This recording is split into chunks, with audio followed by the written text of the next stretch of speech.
Hello दोस्तों, good morning, नमस्ते, सुप्रभात। आप सब कैसे हैं? आशा करते हैं कि आप सब बहुत ही अच्छे होंगे, मज़े में होंगे। तो सुबह के कामों से हमारे ब्लॉग की शुरुआत हो गई है और आप सभी का बहुत बहुत स्वागत है हमारे न्यू ब्लॉग में। तो इधर हमारी बन रही है चाय। तो चाय बन जाए उसके बाद में हम बनाएंगे खाना। तो इधर हमने बैंगन भी रख दिए हैं। तो बैंगन पहले तो हमने थोड़े से छील लिए थे, एक बैंगन छील लिया था, लेकिन फिर उसके बाद में सोचा कि बैंगन नहीं बनाएंगे, चलो बैंगन का भरता बनाएंगे आज। तो आज हम बनाएंगे बैंगन का भरता। तो बैंगन हमने 2-3 भून लिए थे और इधर हमारे अभी रखे हुए हैं बैंगन। अभी हमारी बन रही है चाय और चाय बन जाए उसके बाद में चलते हैं रसोई में। और इधर ये देखो हमारा दूध रखा है। तो दूध चाय के लिए आया था शाम को। तो इसमें जो मलाई निकलती है वो चेहरे पर लगाओ तो बहुत ही अच्छे से चेहरा रहता है और पूरा दिन बहुत ही मुलायम मुलायम सा रहता है। बिल्कुल इस समय है ना कि ठंड की वजह से थोड़ा सा चेहरे में वैसा हो जाता है कि चिटक ऐसा जाता है और हाथ पैर भी बहुत जल्दी से चटक जाते हैं। तो इसी वजह से ये चिकनाई जो लगा लो चेहरे पर दूध वाली मलाई, तो बहुत ही अच्छे से चेहरा रहता है। और हम लोग तो शुरू से ही ये चिकनाई लगाते हैं जो मलाई निकलती है दूध में। तो हमने बहुत बार लगाई भी है और यूज भी की है, तो बहुत ही अच्छे से चेहरा रहता है। और इधर लगा लेते हैं। तो थोड़ी सी हमने पहले लगा ली और उसके बाद में दोबारा से लगा ली है, क्योंकि यही लगाएंगे सुबह के टाइम और जल्दी की वजह से और कुछ नहीं कर पाते हैं सुबह के टाइम। तो यही मलाई लगा लेते हैं और चेहरा हमारा बहुत ही अच्छे से रहता है। बैंगन हमारे भुन गए हैं, क्योंकि आज हमने जो पीछे हमारे यहाँ आग जलती है तो वहीं पर भुनने के लिए डाल दिए थे। तो बैंगन हमारे अच्छे से भुन गए हैं। अब बना लेते हैं बैंगन का भरता।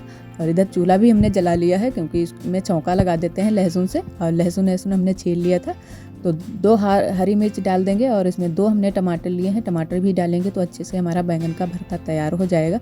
और बैंगन का भरता बैंगन की सब्ज़ी से ज़्यादा अच्छा लगता है। थोड़ा सा टाइम तो लग ही जाता है, क्योंकि बैंगन को पहले भूनो उसके बाद में छीलो अच्छे से, तो इसी वजह से थोड़ा सा ज़्यादा टाइम लग जाता है। और इधर हमारा तवा भी गर्म हो गया था तो हमने डाल दिया है लहसुन। और जो भी दोस्त हमारे चैनल पर न्यू आते हैं तो चैनल को सब्सक्राइब जरूर कर लिया करें और वीडियो पसंद आए तो लाइक करना ना भूलें। और एक सिस्टर जी कमेंट में पूछ रही थी कि दीदी आपके यहाँ जो मिट्टी ये होती है चिकनी वाली, ये कहाँ मिलती है? तो हमारे यहाँ ये मिट्टी बहुत सारी मिल जाती है ताल में। तो हमारे यहाँ कई ताल हैं गाँव में, तालों में मिट्टी मिल जाती है। और पूछ रही थी कि इसका कलर सूखने पर कैसा रहता है। तो ये जब मिट्टी सूख जाती है तो इसका कलर थोड़ा सा सफ़ेद हो जाता है। और फिर से दोबारा से जब पुताई हम लोग करते हैं इसकी चिकनी मिट्टी की, तो इसको भिगाना पड़ता है। भिगोकर फिर से वही कलर सेम हो जाता है, काला काला सा। तो ज़्यादातर तो इसका कलर काला सा होता है और थोड़ा सा हरा हरा भी होता है। तो जैसा ताल हो वैसे ही ये मिट्टी मिल जाती है। तो हमारे यहाँ बहुत सारी मिट्टी मिल जाती है ये पुताई करने वाली।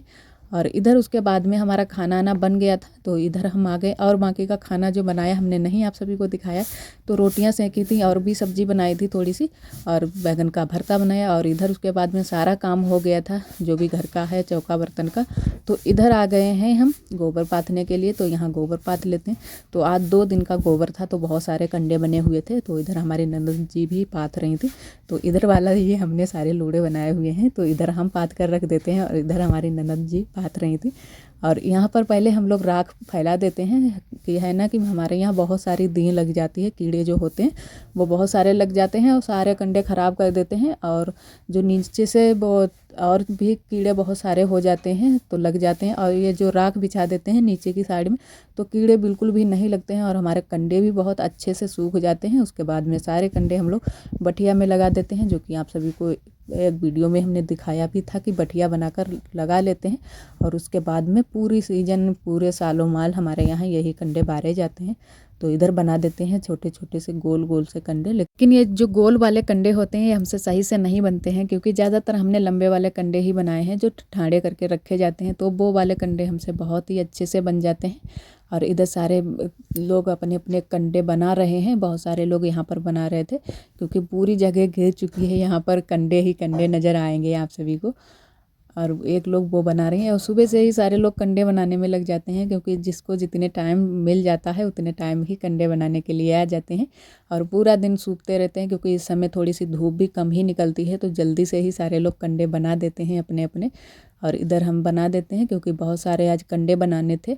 और थोड़े से कंडे ये इनको हटाना भी है, क्योंकि जो हमारे कंडे सूख जाते हैं उनको हटाकर अलग साइड में रख देते हैं। और या तो खड़े करके रख देते हैं तो जल्दी से सूख जाते हैं, और नहीं तो ये पट जो पड़े रहते हैं ये बहुत टाइम ले लेते हैं सूखने में।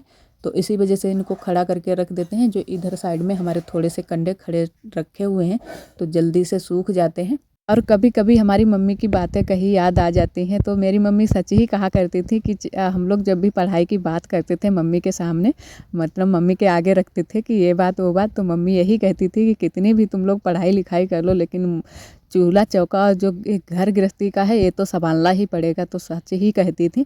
और इतनी सारी पढ़ाई लिखाई हमारे मम्मी पापा ने कराई, लेकिन ये काम हम लोगों का नहीं छूटा है जो आज कर रहे हैं। चूल्हा चौका, गोबर कूड़ा, कंडे अंडे बनाना, ये तो सारे काम करने ही होंगे। तो सच ही मेरी मम्मी कहती थी, तो हमको बहुत याद आने लगती है मम्मी की, कि मम्मी सच में ही कहती थी। और बहुत सारी औरतें ऐसी भी होती हैं कि अपने खुद पैरों पर भी खड़ी होती हैं, फिर भी ये काम नहीं छूटते हैं, क्योंकि चूल्हा चौका और ये खाना बनाने का काम होता है, ये करना ही पड़ता है। हम औरतों के नसीब में ही ये सारी चीज़ें लिखी होती हैं कि चाहे हम लोग कितनी भी पढ़ाई कर लें, चाहे कुछ भी कर लें, लेकिन ये काम हमारे लोगों के नहीं छूटते हैं। जो घर के काम होते हैं, घर गृहस्थी संभालना, वो तो सारे काम करने ही पड़ते हैं। यही एक औरत की ज़िंदगी है। और सारे परिवार को खुश रखना होता है, सारे परिवार को लेकर चलना होता है, बात माननी पड़ती है। तो हम भी एक जॉइंट फैमिली से हैं, तो सब कुछ देखना पड़ता है साथ साथ में। और इधर हम उसके बाद में रसोई में आ गए हैं। तो यहाँ पर हम आज बनाएंगे सरसों का साग। तो सरसों का साग हमने काट लिया था और अच्छे से बाल्टी में 2-3 बार धुला है, क्योंकि बहुत ही बालू निकली हुई थी। तो 2-3 बार हमने अच्छे से धुल लिया है। उसके बाद में रख दिया है कढ़ाई में पकने के लिए। और अब ये धीरे धीरे पकेगा, क्योंकि बहुत जल्दी से ही हमने इसको पकने के लिए रख दिया था। और सरसों के साग को जितने अच्छे देर तक पकाओ उतना ही अच्छा बनेगा। तो इसी वजह से अब हमने पकने के लिए रख दिया है। और इधर आरोही भी बैठी हुई हैं, तो आरोही भी साथ में ही हमारे आई हैं। और इधर हम बिन रहे हैं आरोही का टोपा। तो आरोही का नहीं है, आरोही का टोपा जो है देख देख कर बिन रहे हैं, क्योंकि हम जो डिज़ाइन इसमें डाली हुई थी हम ही ने टोपा बिना था, तो हम भूल गए थे। तो इसी वजह से इसको देख रहे थे और नाप नाप कर बना रहे हैं, क्योंकि अपनी दीदी के लड़के के लिए बना रहे हैं। तो पहले हमने कहा उनके लिए बना देते हैं टोपा। ये वाला टोपा पूरा बन जाए तो उसके बाद में हम आरोही के लिए भी बनाएंगे, क्योंकि जो आरोही के पहले के टोपे थे वो छोटे हो गए हैं। तो इसी वजह से इनके लिए भी बनाना है। और ये भी काम हमारे लिए ये एक बढ़ गया है, क्योंकि इस समय बिल्कुल भी छोटा सा दिन होता है। तो इसी वजह से जब भी हम काम करते हैं तो हमारा काम थोड़ा सा, जैसे सब्जी पक रही है तब तक सरसों का साग, तो तब तक हम बना लेंगे। और ज़्यादातर तो हमने शाम को ही इसको बनाना है, क्योंकि इसमें ज़्यादा कीमिया नहीं है। ये उससे क्रोशिया से बिनते हैं तो बहुत जल्दी से ही बन जाएगा, और फंदा डूबने का भी डर नहीं रहता है। तो इसको शाम को ही हम ज़्यादातर बनाएंगे। और ऊपर से सिलाई का भी काम है, तो सिलाई भी हमको करनी है। तो किसी दिन एक दिन का हम टाइम निकाल लेंगे, तब हम सिलाई कर लेंगे। और इधर हमारा सरसों का साग अच्छे से पक गया है, बिल्कुल कलर इसका बदल गया है, क्योंकि हरा हरा कलर था, पीला पीला हो गया है। और जो हमने हल्दी मिर्चा पीस कर रख लिया था उसको मिक्स कर देते हैं। उसके बाद में हम चावल के आटे का पेठा लगाएंगे। तो चावल का आटा भी हम लेकर आए हैं, तो हमने पानी डालकर उसको रख दिया है तब तक। और अच्छे से हमारा ये जो हमने हल्दी मिर्चा डाला है अच्छे से पक जाए, उसके बाद में हम पेठा लगाएंगे। और जो ये सरसों का साग होता है, इसमें चावल के आटे का पेठा लगा तो बहुत ही अच्छे से हमारा सरसों का साग बनता है, और बहुत अच्छा भी लगता है, खाने में टेस्ट भी अच्छा आता है। तो हम जब भी बनाते हैं तब ये चावल के आटे का पेठा ज़रूर ही लगाते हैं। और इधर हमारा रखा हुआ है। और सरसों का साग बनाते बनाते हो गई है शाम, तो अंधेरा हो गया है। तो इसी वजह से यहाँ पर अंधेरा अंधेरा सा लग रहा है। और लाइट भी नहीं आती है, क्योंकि लाइट बहुत ही कम ही आती है ठंड के दिनों में। और इधर हमारा सरसों का साग बन गया था, जो हमने हल्दी मिर्चा डाला था। और बाकी के तो कोई हमने मसाले नहीं डाले हैं, क्योंकि हल्दी मिर्चा ही सिर्फ डाला है। और लहसुन छील लेंगे, उससे हम लगाएंगे तड़का। तो हमने डाल दिया है जो चावल के आटे का था पेठा, वो डाल दिया है और अच्छे से मिला देते हैं। और बिल्कुल भी अब चूल्हा नहीं जलाएंगे, बिल्कुल धीरे धीरे आंच में ही हम पकाएंगे। और अच्छे से हमारा पक जाएगा, उसके बाद में ही हम तड़का लगाएंगे। और बहुत सारे लोग हैं ना कि बिल्कुल दाल जैसा बनाते हैं, पतला पतला सा, लेकिन हम ज़्यादा पतला सरसों का साग नहीं बनाते हैं, क्योंकि थोड़ा सा सूखा सूखा सा ही बनाते हैं। जो है ना कि रोटी पर रख कर इसको खा लो तो अच्छा लगता है। तो ज़्यादातर तो हमारे यहाँ सारे लोग रोटी पर ही रख कर इसको खाते हैं, तो बहुत ही अच्छा लगता है। और इधर हमारा सरसों का साग बन गया है, तो नीचे हमने कढ़ाई को उतार कर रख लिया है। और इसमें है ना कि सरसों का साग या सोया का साग जो भी बना, तो इसमें कढ़ाई बहुत जल्दी से बिल्कुल ख़राब हो जाती है, अंदर से बिल्कुल काली काली सी हो जाती है। ये उबालने वाली चीज़ें जो भी हैं उनमें कढ़ाई बहुत जल्दी से ख़राब हो जाती है, और ये जो काली काली सी लग जाती है, इसको छुटाने में बहुत ही मेहनत लगती है। तो इसी वजह से हमारी कढ़ाई भी बिल्कुल काली काली सी हो गई है।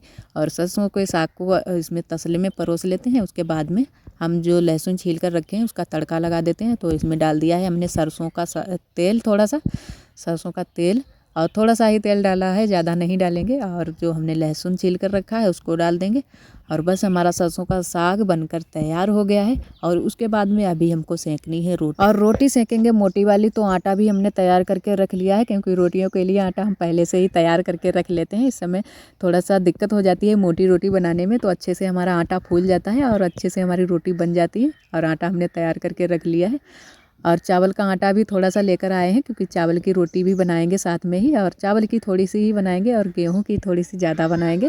और इधर हमने देखो सरसों का साग डाल दिया है कढ़ाई में, और बहुत ही अच्छे से हमारा सरसों का साग बना था, बहुत ही अच्छा लगा था खाने में। और लहसुन हमने बहुत सारा डाला है, क्योंकि जितना लहसुन डालो उतना ही अच्छा लगता है। और सारे लोग बोलते भी हैं लहसुन ज़्यादा डालो, क्योंकि ठंड के दिन है। और वैसे भी सरसों का साग ठंडा नहीं होता है, गर्म होता है, ठंड में खाने के लिए अच्छा होता है। सरसों का साग हमारा बन गया है, तो उतार कर हमने रख दिया है नीचे कढ़ाई को। और उसके बाद में शुरू कर दी हैं रोटियाँ बनाना। तो मोटी मोटी रोटी बनाएंगे। और काफ़ी टाइम हो गया था, क्योंकि सरसों का जो साग होता है ना, उसको बनने में थोड़ा सा ज़्यादा टाइम लग जाता है, तो बहुत टाइम लग गया था। और सारे लोग खाना खाने के लिए भी आ गए थे, क्योंकि शाम को जल्दी से ही सारे लोग खाना खा लेते हैं। और किसी किसी दिन हमारे खाने की देर हो जाती है, वैसे तो बहुत जल्दी से ही खाना बना लेते हैं, क्योंकि यहाँ पर अंधेरा लगने लगता है, तो जल्दी से ही खाना बना लेते हैं। और गैस पर तो हमारा खाना इस समय बनता नहीं है, बहुत ही कम ही बनता है। बस चावल चाय 2 ही चीज़ें बनती हैं, और बाकी का तो पूरा खाना हमारा बनता है चूल्हे पर। तो बहुत ही जल्दी जल्दी से ही करते रहते हैं, फिर भी देर किसी किसी दिन हो ही जाती है, जैसे कि आज देर हो गई है। बहुत ही टाइम हो गया था, बिल्कुल शाम हो गई थी। आज का ब्लॉग दोस्तों बस यहीं तक। आज का ब्लॉग हमारा कैसा लगा कमेंट में ज़रूर बताना। और जो भी भैया दीदी हमारे चैनल पर न्यू आते हैं, तो चैनल को सब्सक्राइब कर लें। कल फिर मिलेंगे एक नए ब्लॉग के साथ में, तब तक के लिए आप सभी दोस्तों को नमस्ते।